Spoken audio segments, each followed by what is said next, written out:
है। आज हम लोग को देखना है 1800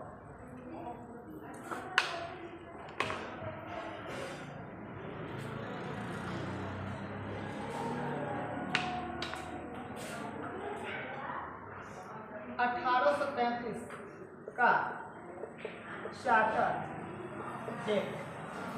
अब ये जो ब्रिटिश सरकार का जो ब्रिटिश सरकार का जो था, अब यहाँ से धीरे धीरे वो लोग सुधारने का काम करने लगे। ये जो 1833 का चार्टर एक्ट आया हुआ था, इसका मुख्य विशेषता यह था, ठीक है ना, इसका मुख्य विशेषता यह था कि भारत में इस एक्ट के तहत व्यापार पर पूर्णतः एकाधिकार समाप्त कर दिया।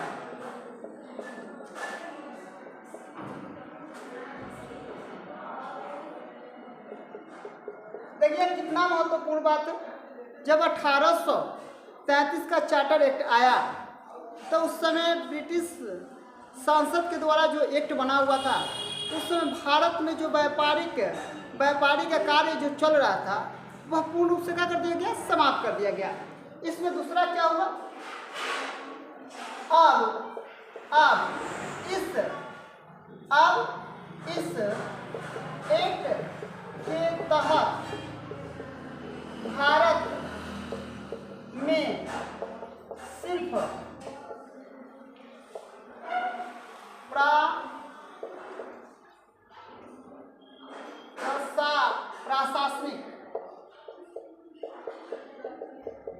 प्रशासनिक व्यापार पर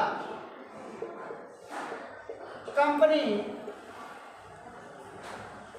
में नियुक्ति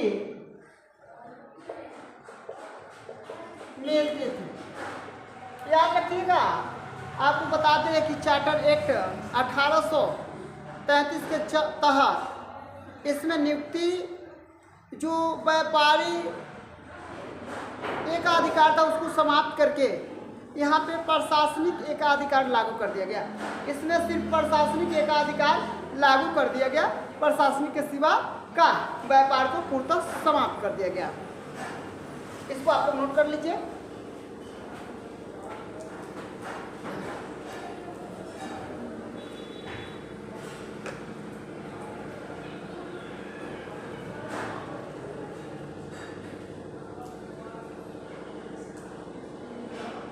बताया गया है 3 नंबर बताया गया है, इस एक्ट के तहत कंपनी में हो रहे नियुक्तियों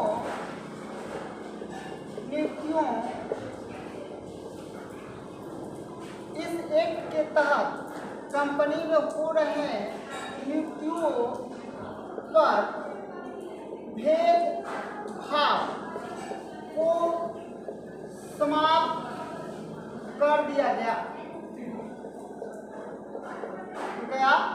था।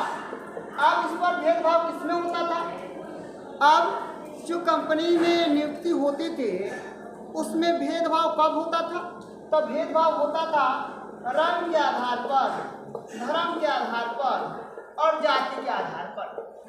या किसी उस समय नियुक्ति करने के लिए ब्रिटिश ईस्ट इंडिया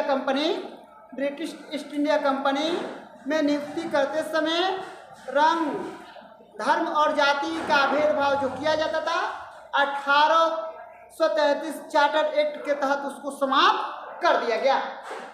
बताया गया है, चौथा नंबर बताया गया है, इस एक्ट के तहत भारतीयों को पूर्णतः नियुक्त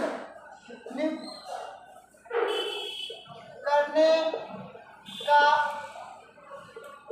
मौका मिल गया। याद रखिएगा 1833 चार्टर एक्ट के तहत ईस्ट इंडिया कंपनी में भारत हर भारतीयों को अगर चाहे तो उसमें क्या कर सकता है, नियुक्त कर सकता है, या माने कि उसमें कह सकता है उनकी नियुक्ति मिल सकती है, परंतु जिनको इच्छा हो या वो लोग चाहें तब। ऐसा नहीं कि जवरना हम लोग जाकर उसमें आ जाएंगे। अगर उसको इच्छा हुआ करता था तो उसके नियम के तहत उसको क्या किया जाता था, उसके कंपनी में जगह दी जाती थी। यह कब की बात है, यह 1833 चार्टर एक्ट की बात बताया जा रहा है। अब अंत में ब्रिटिश सब देख रहा था, ब्रिटिश सरकार देख रहा था कि भारत के लोग जो हैं अब हमारे बस में नहीं रहे, हमारे बस से धीरे धीरे निकलने लगे। तब उसके बाद उन्होंने क्या किया, भारतीय के पक्ष में भी कुछ कुछ फैसला लेने का कार्य करने लगे। आप लोग बता दें कि इसी एक्ट के तहत बंगाल का गवर्नर जनरल का नाम बदलकर भारत का गवर्नर जनरल रख दिया गया था। आप लोग बता दें कि इसी एक्ट के तहत बंगाल का जनरल गवर्नर का नाम बदलकर भारतीय गवर्नर जनरल कर दिया गया था। याद रखिएगा, बंगाल इसी एक्ट के तहत बंगाल का जनरल गवर्नर का नाम बदलकर भारत का जनरल गवर्नर रखा गया था। भारत का प्रथम general governor Lord William Bentinck था। याद रखिएगा, इसी एक्ट के तहत बंगाल का गवर्नर का नाम बदलकर भारत का गवर्नर जनरल नाम रख दिया गया। बताया जा रहा है जनरल गवर्नर नाम रख दिया गया था।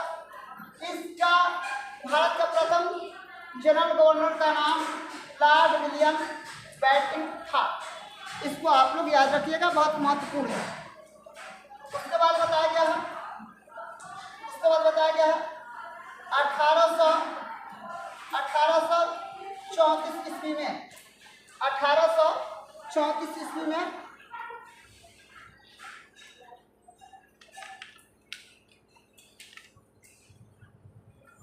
कब हुआ, 1843 ईस्वी में इस 1833 चार्टर एक्ट के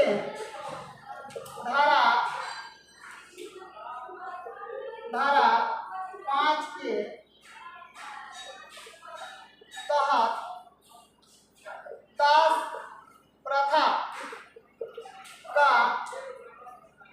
का अंत कर दिया था। याद रखिएगा, चार्टर एक्ट 1833 के धारा 5 के तहत दास प्रथा का अंत कर दिया गया। दास प्रथा का क्या कर दिया गया, अंत कर दिया गया। अब आप लोग थोड़ा सा याद रखिएगा, अगला हम लोग स्टेप पर चलते हैं।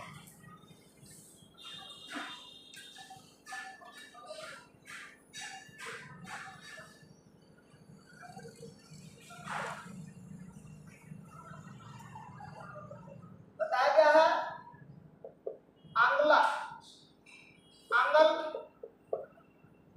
परिचय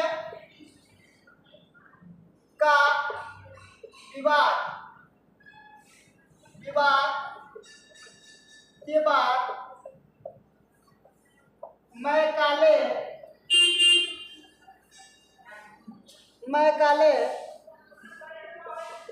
आयोग का गठन हुआ था। मैकाले आयोग का गठन हुआ था। आंग्ल परिचय विवाद के बाद मैकाले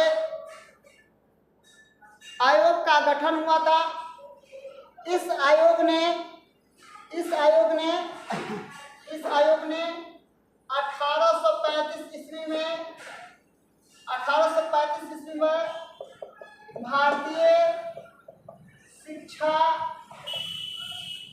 का माध्यम अंग्रेजी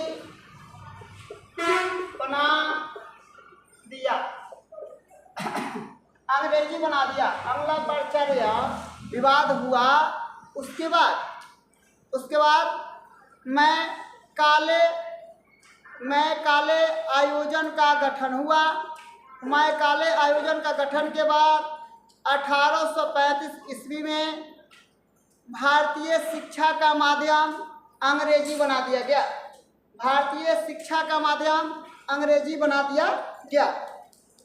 आगे चलिए, आगे बताते हैं। भारत में सुशासन कायम रखने के लिए 1834 ईस्वी में लॉर्ड मैकाले की अध्यक्षता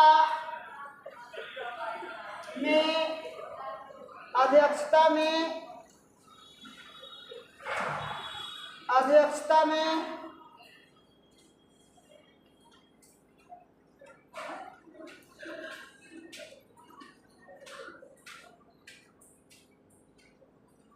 प्रथम विधि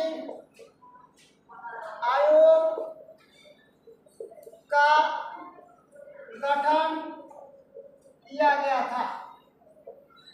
याद रखिएगा, चार्टर एक्ट 1833 में मैकाले के द्वारा भारत में अपना वर्चस्व बनाए रखने के लिए उन्होंने भारत में प्रथम विधि आयोग का गठन किया गया था। तो हमारे भारत में जो ब्रिटिश ईस्ट इंडिया कंपनी और ब्रिटिश सरकार द्वारा जो चार्टर एक्ट 1833 लाया गया था, उस एक्ट के तहत बहुत भारतीयों को राहत मिला और ये धीरे धीरे एक दिन समाप्त होगा। आप लोग को हम बताते चल रहे हैं। आज के लिए इतना ही, धन्यवाद।